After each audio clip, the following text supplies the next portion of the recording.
नमस्कार. पुन्हा एकदा एका नवीन व्हिडिओसोबत तुम्हा सर्वांचं आपल्या चॅनलमध्ये खूप खूप स्वागत आहे. आजच्या व्हिडिओमध्ये मी तुम्हाला फुगाबाही कटिंग कशी करायची हे शिकवणार आहे. तर सर्वात पहिल्यांदा आपण पहा, या इथे तुम्हाला फुगाबाहीमध्ये काय काय प्रश्न पडतात, कापड किती एक्स्ट्रा घ्यायचं किंवा पुढचा आकार जो असतो तो द्यायचा की नाही. तर या व्हिडिओमध्ये हे सर्व तुमचं क्लिअर होऊन जाईल. छोटी फुगाबाही आता आपण कटिंग करणार आहे. तर इथे पहा, या पद्धतीने आपली उंची असते. तर इथे मी थोडंसं ही रेष खाली ओढून घेते, कारण आपल्याला परत उंचीसाठीही वाढवायचं आहे. रुंदीमध्ये आपल्याला चुने घेण्यासाठी वाढवायचं असतं आणि उंचीमध्ये पफ क्रिएट होण्यासाठी वाढवायचं असतं. जेवढं तुम्ही उंचीला जास्त घ्याल तेवढा खूप असा उंच असा पफ क्रिएट होईल. तर पहा, इथे आपल्याला आधी कापड किती आहे हे पाहायचं आहे. ब्लाऊजमध्ये आपलं कापड किती आहे आणि आपल्या चुन्या कितीपर्यंत तयार होऊ शकतात, आपली बाही घडी किती आहे हे पाहायचं आहे. समजा तुमची 32ची चेस्ट असेल आणि आपण छाती घेरानुसार जेव्हा कटिंग करतो त्यावेळेस त्याची बाहीची घडी जी आहे ती 8 इंच येते. ठीक आहे. आपण शक्यतो काय करतो, मुंडा घेरानुसार कटिंग करतो, परंतु तुम्ही आता इथे बाहीचं कटिंग करणार आहे तर 8 इंच धरा बाहीची घडी, आणि मग त्याच्या पुढे आपल्याला परत 4 इंच जवळपास आपल्याला चुन्यांसाठी कपडा हवा आहे.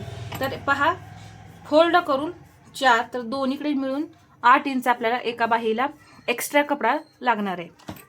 म्हणजे काय, पहा आता इथे चुन्या देण्यासाठी आपण 4 इंच एक्स्ट्रा घ्यायचं आहे. पहा, इथून मी किती घेतलेलं आहे, 4 इंच एक्स्ट्रा घेतलेलं आहे.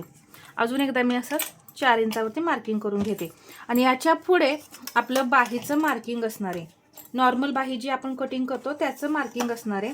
म्हणजे याच्या पुढे आपली बाहीची घडी असणार आहे. इथे हे आपण चुन्यांच्यासाठी एक्स्ट्रा घेतलेलं आहे. म्हणजे ही एक बाजू असणार आहे आणि याच्या खाली एक दुसरी बाजू असणार आहे. म्हणजे टोटल आपल्याला 8 इंच कपडा एक्स्ट्रा लागणार आहे. तर तो तेवढा आहे का हे पाहायचं आहे. नाही तर पहा, जर तुम्हाला तो कपडा कमी पडत असेल तर तुम्ही इथून 3 इंच 3.5 इंच सुद्धा घेऊ शकता, काही प्रॉब्लेम नाही. 3-3.5 इंचामध्ये सुद्धा भरपूर चुन्या तयार होतात. सर्वात पहिल्यांदा इथं उंची घेऊ. तर मी बाहीची उंची घेणार आहे 5 आणि त्यामध्ये 1 इंच प्लस करणार आहे. किती झाले, 6 इंच. इथे सुद्धा आपण हे 6 इंच केलं. तर हे 4 इंच जे आहे ते फक्त चुन्यांसाठी घेतलेलं आहे. हे कशासाठी आहे, चुन्या तयार करण्यासाठी. आता इथून ही एक लाईन ओढून घेऊ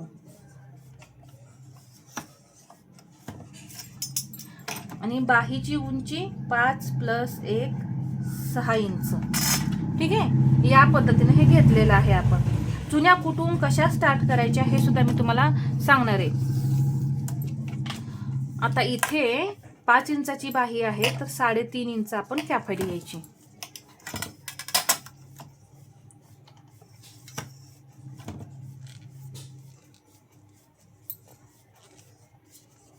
ठीक आहे. 3.5 इंच कॅफाडी घेतली. इथून इकडे आपण ही लाईन 3.5 इंच घेतलेली आहे.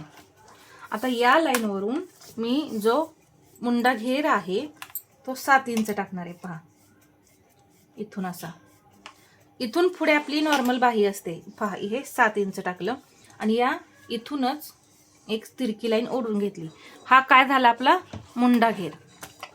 आणि याच्या पुढे मार्जिन किती, 1.5 इंच. मी नेहमी 1.5 इंचच मार्जिन घेते, म्हणून मी 1.5 इंच घेतलेलं आहे. तुमच्या ब्लाऊजमध्ये 2 इंच मार्जिन असेल तर तुम्ही इथं 2 इंच मार्जिन घ्यायचं आहे. 5.25 इंच इथं दंड घेर आहे, 5.2, आणि इथे हे 1.5 इंच मार्जिन. आता हे जोडून घ्यायचं.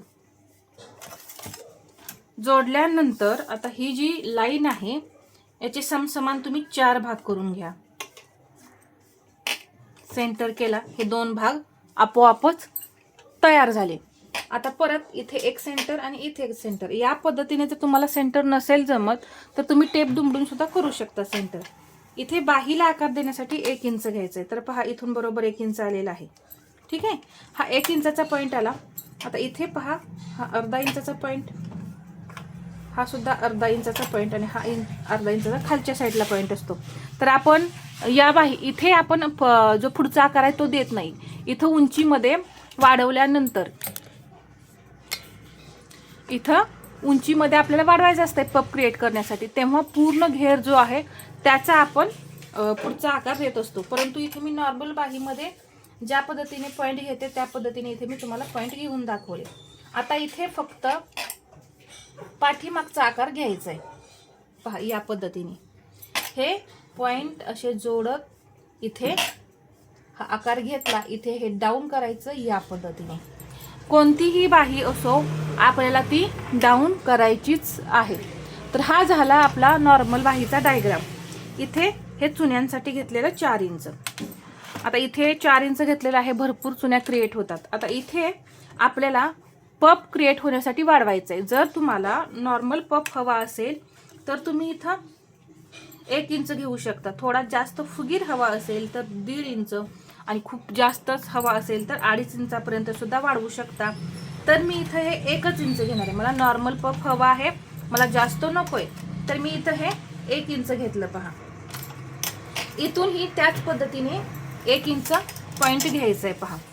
आता इथे मी या पद्धतीने 1 इंचावरती असा पॉईंट देऊन घेते आणि इथं एक हा बॉक्स तयार करून घेऊया पहा. हा बॉक्स आपला तयार झाला. हा बॉक्स तयार झालेला आहे. इथे पहा हे 1 इंच घेतलेलं आहे, ते आपण तिथं मार्किंग तसंच ठेवायचं. जर नसेल तर अजून एकदा इथं 1 इंचावरती मार्किंग करून घ्या. इथे याचा सेंटर करून घ्या. परत इथे सुद्धा हा जो आकार आहे आपला 4 इंच, इथे हे असं सेंटर करून घ्या. दोन्ही ठिकाणी आपल्याला सेंटर करून घ्यायचंय पहा. आता आकार कसे द्यायचे पहा. हा जो सेंटर आहे इथून या इथे, इथून पहा या पद्धतीने. तर हा एकदम परफेक्ट असा हा आकार तयार झाला. याच पद्धतीने हा झाला आपला पाठीमागचा आकार. तर पुढचा आकार कसा तयार करायचा ते सांगते. आता इथून, आता हा आकार इथून घ्यायचा नाही पुढचा, तर इथून घ्यायचा आहे. इथून आपल्याला चुन्याला द्यायचे, त्यामुळं इथून आकार द्यायचा. इथे पहा हे 1 इंच घेतलं, ठीक आहे. इथून घ्यायचं 1 इंच, आणि या 1 इंचापासून हा जो मुंडा घेर आपण टाकलेला आहे इथपर्यंत किती येतंय अंतर हे पाहायचं आहे. तर पहा मी हे मोजून घेतलं तर किती आलं 10.5. तर याचा असा मी सेंटर केला, तर इथे हा सेंटर आला पहा. इथे सेंटर आलेला आहे, आणि इथून अर्धा इंच असं आकाराला पॉइंट द्यायचा, आणि पहा या पद्धतीने इथे हा आकार देऊन घ्यायचा आहे. अगदी पहा हलक्या हाताने असा थोडा पानाचा शेप आला पाहिजे, या पद्धतीने हा आकार देऊन घ्यायचा आहे. आता कटिंग करताना हा जो आकार आपण दिलेला आहे पुढचा तो कटिंग करायचा. तर कशा पद्धतीने इथे बाहीला पुढचा आकार द्यायचा हे मी तुम्हाला समजावून सांगितलं. पूर्ण ड्राफ्टिंग झालेला आहे. आता जेव्हा तुम्ही हा भाग पूर्ण तयार कराल त्यावेळेस इथे एक नॉच देऊन घ्या, इथे एक नॉच देऊन घ्या. सेंटर तयार झाला. परंतु चुन्या द्यायला जेव्हा तुम्ही सुरुवात करता त्यावेळेस इथून देता, कारण इथून आपण 4 इंच वाढवलेला आहे चुन्यांसाठी. परंतु जेव्हा तुम्ही चुन्या देता त्यावेळेस चुन्यांचा जो कपडा आहे तो इथे जवळपास 1 इंच तरी 1 ते 1.25 इंच तयार होतो या इथे. तर तो कपडा परत बाही रुंदीमध्ये वाढतो. म्हणून काय करायचं, इथेच आपल्याला 1 इंच मागे जाऊन चुन्या द्यायला स्टार्ट करायचं आहे, म्हणजे बरोबर बाहीची घडी भरते. इथे सुद्धा त्याच पद्धतीने हा 1 इंचावरती पॉईंट द्यायचा, आणि इथून दोन्हीकडून इथे एक नॉच देऊन घ्या. इथे नॉच देऊन घ्या आणि इथे नॉच देऊन घ्या, आणि इथून चुन्या स्टार्ट करा. म्हणजे तुमची बाही घडी जास्त होणार नाही किंवा कमी सुद्धा होणार नाही. तर अशा पद्धतीने इथे मी तुम्हाला परफेक्ट डायग्राम फुगाबाहीचा, छोटी फुगाबाही एकदम अशी समजावून सांगितलेली आहे. नवीन शिकणारी जरी असली तरी एकदम छान आणि सोप्या पद्धतीने सांगितलेलं आहे, त्यामुळे लगेच समजेल. तर हा व्हिडिओ तुम्हाला कसा वाटला हे मला कमेंटमध्ये सांगा, आणि व्हिडिओ आवडला असेल तर लाईक करा, शेअर करा, आणि असेच नवनवीन व्हिडिओ पाहण्यासाठी आपल्या चॅनलला सबस्क्राईब करायला विसरू नका. धन्यवाद.